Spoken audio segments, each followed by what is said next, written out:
Imagine waking up one morning, turning on your laptop, checking your email, opening a browser. Everything looks normal. No ransom note, no warning, no locked files, no visible hacker. But somewhere else in the world, a criminal may be hiding behind your home internet connection or behind your IP address. They may be filing fraudulent government claims, buying products with stolen credit cards, sending threats, or using your connection to make criminal activity appear as if it came from somewhere else. According to US authorities, this was the nightmare behind a service called 911 S5, a network built from compromised computers, a marketplace selling access to stolen digital identities, and a criminal infrastructure so large that the FBI described 911 S5 as likely the world's largest botnet ever. More than 19 million unique IP addresses associated with compromised devices, nearly 200 countries, billions of dollars in alleged fraud losses, and at the center of the case, a man arrested in Singapore, accused by US prosecutors of running a hidden digital empire for years. This is not a story about one hacked company. It is a story about millions of compromised digital connections that allegedly became part of a global criminal machine. This is the case of 911 S5, a case involving malware, proxy infrastructure, cryptocurrency, shell companies, pandemic relief fraud, international police cooperation, and an arrest that reached across borders. Before we begin, an important legal note. The central allegations against Yunhe Wang come from a US indictment, official sanctions actions, and law enforcement statements. An indictment is not a conviction. Wang is charged and presumed innocent unless proven guilty in court. What follows is the case as described by prosecutors, investigators, official Treasury records, court reporting, and the evidence made public by authorities. And the story begins with something deceptively simple: a connection to the internet.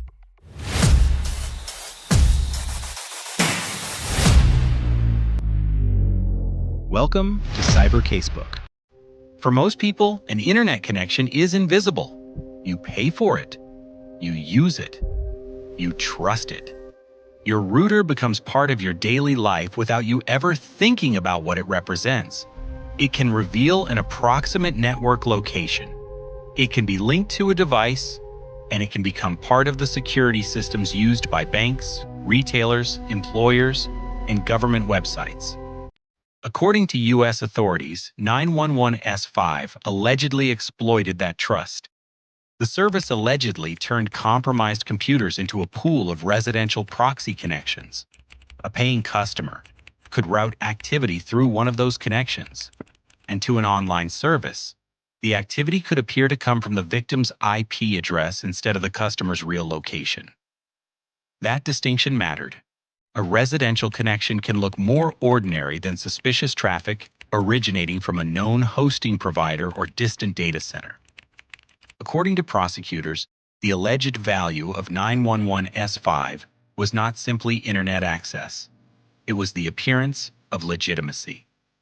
The indictment alleges that owners of compromised computers did not know their devices had been infected or that their IP addresses were being used by others. The FBI later published public guidance naming several applications associated with the 911 S5 network, including Mask VPN, Do VPN, Paladin VPN, Proxygate Shield VPN, and Shine VPN. To an ordinary user, a VPN may sound like privacy, security, protection.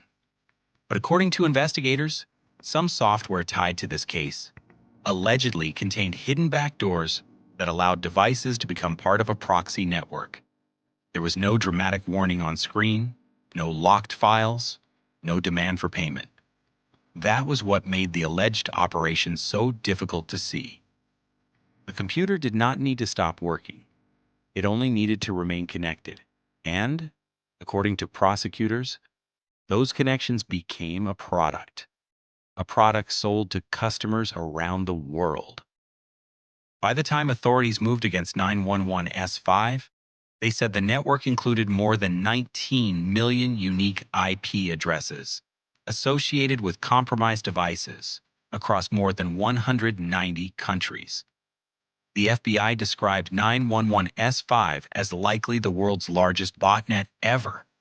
That phrase matters because this was not only alleged malware distribution. It was allegedly a commercial criminal service built around compromised devices, and investigators would soon discover that the system had customers, payments, infrastructure, and a massive global impact. The 911 S5 pricing material reveals something important. The service appeared to present itself like an online business, different packages, different proxy balances, different payment options. A user could purchase access in a way that looked more like a subscription service than a traditional cybercrime operation. According to the indictment, the alleged operation began developing malware as early as 2011. By approximately 2014, prosecutors say Yunhe Wang created and launched an illicit residential proxy service called 911 S5. The alleged model was simple in concept. A computer became compromised. Its IP address entered a larger inventory. A paying customer selected access through that connection. An online activity appeared to originate from the compromised device rather than the user's real location. According to prosecutors, malware linked to the service was allegedly distributed through VPN-branded programs, file-sharing models, bundled downloads, and pay-per-install arrangements. The technical details are not the heart of the story. The alleged deception is. People downloaded software that appeared useful. Investigators say some may have unknowingly downloaded software that added their device to a criminal infrastructure. The indictment alleges Wang managed and controlled approximately 150 dedicated servers worldwide. About 76 of those servers were allegedly leased from US-based online service providers.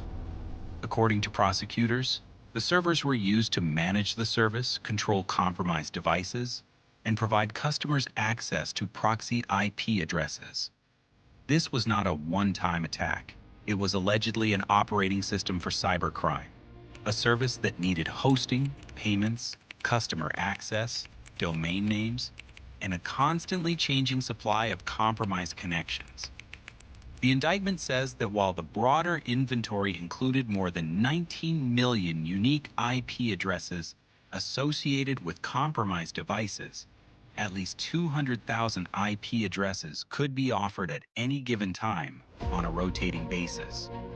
That is an important distinction. It does not mean every compromised device was active at once. It shows the alleged service had a vast inventory from which customers could select available connections. According to prosecutors, customers could choose IP addresses by location, including city, state, zip code, country, or internet service provider. That allegedly made the service more useful for fraud because a customer could make activity appear to come from a more believable location. The alleged product was not just access, it was believable digital cover. The service's pricing information appears to show payment methods including cryptocurrency and mainstream payment options. That detail matters because it suggests the alleged operation was designed to feel convenient and scalable, not chaotic, not temporary, but structured. According to prosecutors, customers allegedly used 911 S5 to conceal their identities while committing bank fraud, loan fraud, credit card fraud, bomb threats, stalking, child exploitation crimes, export violations, and other cyber-enabled offenses. The publicly available case material does not identify all customers or explain every crime linked to the service, but the allegations describe 911 S5 as a criminal utility. One platform, many possible crimes. and every compromised device added another layer between the criminal and the target. The biggest number in this case is not 19 million, is $5.9 billion. According to the U.S. indictment, investigators estimated that 560,529 unique unemployment insurance claims originated from IP addresses exploited and trafficked by 911S5. The estimated related loss, approximately $5.919 billion. That number needs context. This was pandemic relief money, emergency support intended for people who lost jobs, businesses, and financial stability during a global crisis. According to prosecutors, criminals allegedly used compromised residential IP addresses to make fraudulent claims appear more credible. The alleged victims were not only government programs, they were taxpayers, workers waiting for support, small businesses trying to survive, families relying on emergency assistance. The United States also estimated that more than 47,000 economic injury disaster loan applications originated from IP addresses compromised by 911S5. Financial institutions identified millions more in suspected losses associated with such IP addresses, according to the DOJ. But the human cost was not only financial.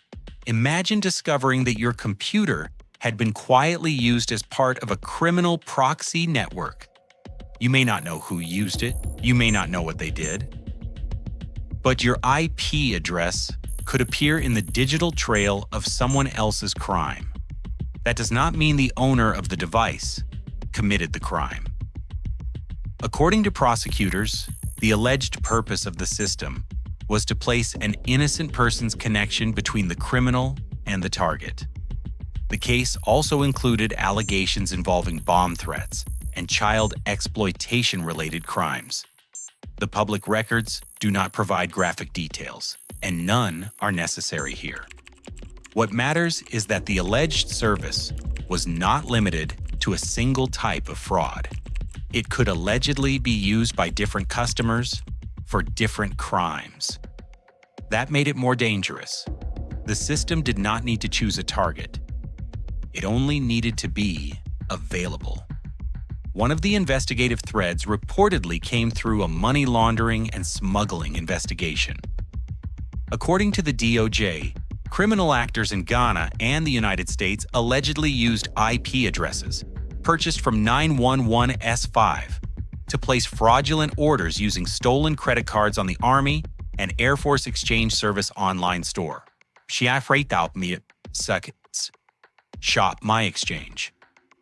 Authorities said approximately 2,525 fraudulent orders worth around $5.5 million were submitted. Most were stopped by fraud controls and federal investigators. The reported actual loss was approximately $254,000. Compared with the billions later associated with pandemic relief fraud, that loss may appear small. But in cybercrime investigations, one suspicious transaction can expose a much larger system. A fraudulent order can lead to a compromised IP address. That IP address can lead to a proxy service. That service can lead to servers, domains, wallets, companies, and eventually, according to prosecutors, to a person. Taking down a network like 911S5 could not depend on one clue. There was no single server to unplug, no single crime scene, no single country where the entire operation existed. According to official releases, the investigation became a coordinated international effort involving the United States, Singapore, Thailand, Germany, private sector partners, prosecutors, cyber investigators, and financial investigators. The core U.S. investigative agencies named in the case included the FBI Dallas Field Office and FBI Denver Field Office, the Defense Criminal Investigative Service Cyber Field Office, the U.S. Department of Commerce's Bureau of Industry and Security, Office of Export Enforcement, Dallas Field Office, and the U.S. Department of Justice. The DOJ's Computer Crime and Intellectual Property Section, the U.S. Attorney's Office for the Eastern District of Texas, the Office of International Affairs, and the Money Laundering and Asset Recovery Section were also involved in the case. The financial response included the U.S. Treasury Department's Office of Foreign Assets Control, known as OFAC. International partners included the Attorney General's Chambers of Singapore, the Singapore Police Force, the Royal Thai Police, Thailand's Office of the Attorney General, and Thailand's Anti-Money Laundering Office. The DOJ also said law enforcement in Germany participated in the coordinated operation, though the supplied materials do not name the specific German agency. Private sector partners also assisted. The DOJ thanked Chainalysis, the Shadow Server Foundation, and Microsoft. Their involvement reflects how modern cybercrime cases often require cooperation between governments and technology organizations. According to Treasury, investigators reviewed records from network infrastructure providers and VPN-related services connected to 911S5. Those records reportedly identified Yunhe Wang as a registered subscriber associated with infrastructure used by 911S5 and VPN services, including Mask VPN and Do VPN. The indictment alleges Wang registered or caused the registration of the 911S5 domain, 911.re, along with mirror domains. A domain name can look insignificant, but it can connect an online service to infrastructure records. Those records can connect to payments, and payments can connect to a much wider financial trail. Chainalysis said its tools helped investigators identify cryptocurrency wallets allegedly associated with the service's payment infrastructure. The details of blockchain analysis are not the point. The point is that investigators were able to examine links between customer payments, wallet activity, exchange deposits, and alleged proceeds. That financial evidence became one part of a larger case that also included infrastructure records, domains, alleged malware distribution, property purchases, companies, and international searches. By 2024, investigators believed they had built enough of the picture to move from digital evidence to physical action. For years, the alleged operation had hidden criminals behind compromised devices. But now, according to U.S. authorities, the service had a main suspect, Yunhe Wang. The central defendant in the U.S. case is Yunhe Wang. The DOJ said Wang was 35 years old at the time of his arrest in May 2024. The indictment identifies him as a national of the People's Republic of China who obtained citizenship by investment in St. Kitts and Nevis.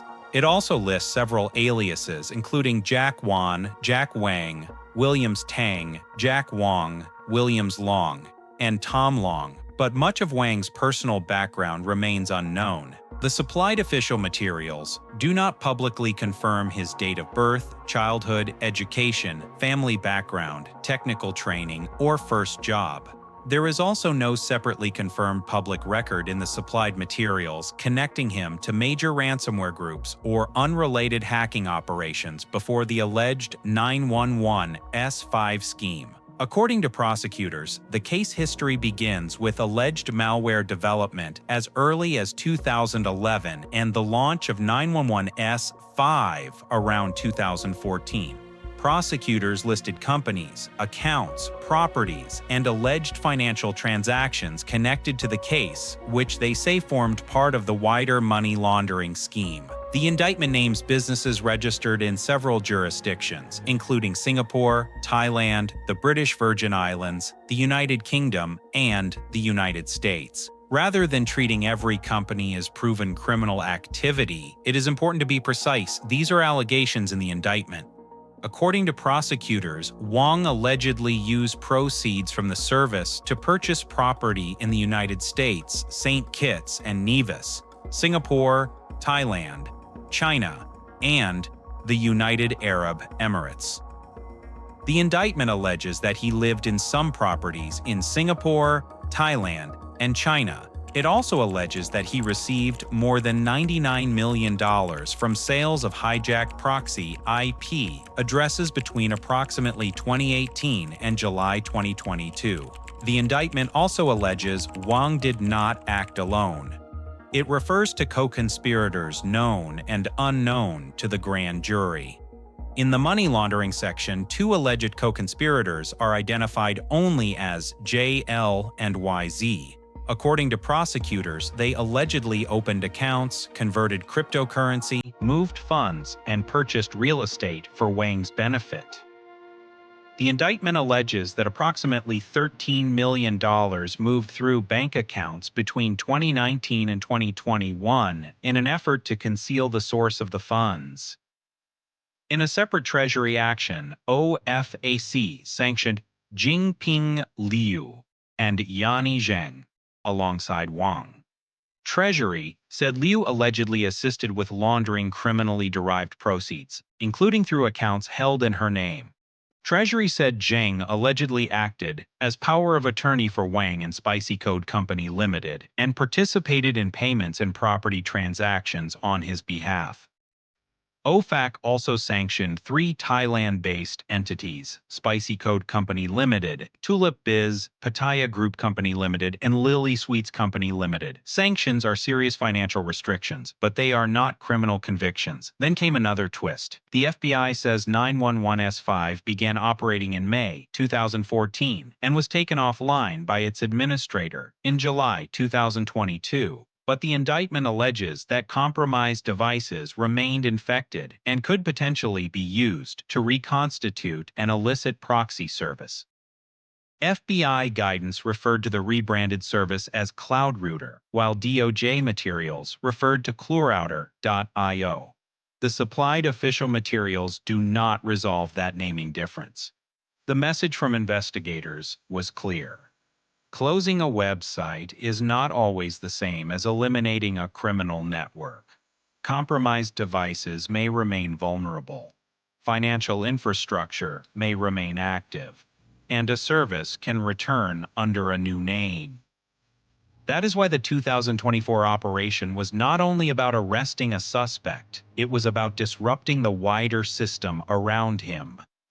The legal case against Wang had been moving quietly before the public knew his name. The indictment was filed under seal in the Eastern District of Texas in May 2023. Then, in May 2024, the case became public. On May 24, 2024, Yunhe Wang was arrested in Singapore during a coordinated international operation. Searches were carried out in Singapore and Thailand. On May 28, the U.S. Treasury Department sanctioned Wang, Jinping Liu, Yunhe Wang, and 3 companies associated with the case.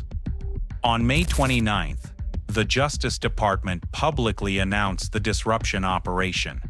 Authorities said they seized 23 domains and more than 70 servers linked to 911S5 and its recent incarnation. They also said approximately $30 million in assets had been seized and approximately $30 million in additional forfeitable property had been identified. These are separate categories. They should not be added together without context. The U.S. charges against Wang include conspiracy to commit computer fraud, substantive computer fraud, conspiracy to commit wire fraud, and conspiracy to commit money laundering. If convicted on all counts, the DOJ said Wang could face a maximum penalty of 65 years in prison. That is a statutory maximum. It is not a sentence, and no conviction in the U.S. case has been confirmed.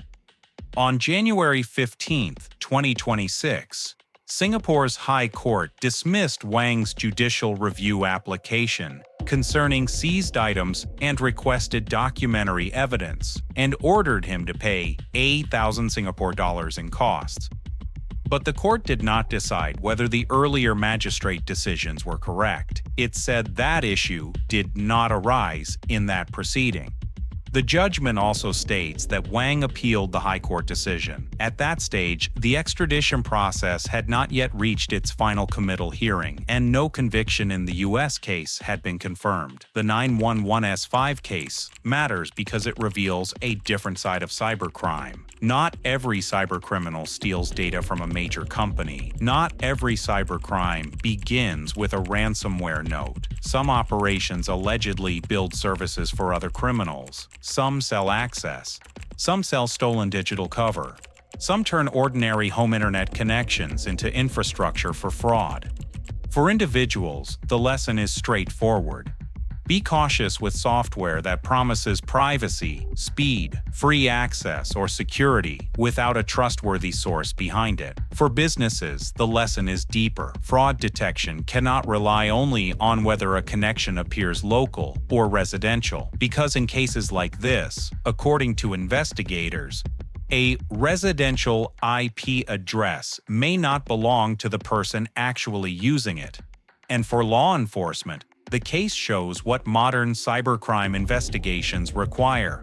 Not one agency, not one country, not one type of evidence, but coordination between cyber investigators, financial investigators, prosecutors, technology companies, international police partners, and courts. In the end, 911S5 was not just a botnet. According to prosecutors, it was an alleged criminal marketplace built from compromised devices, whose owners may never have known they were part of it. More than 19 million unique IP addresses associated with compromised devices. Billions in alleged losses. A global financial trail, an arrest in Singapore, and a case that is still not finished. This is CyberCasebook, where every file has a trail, and every trail leads somewhere.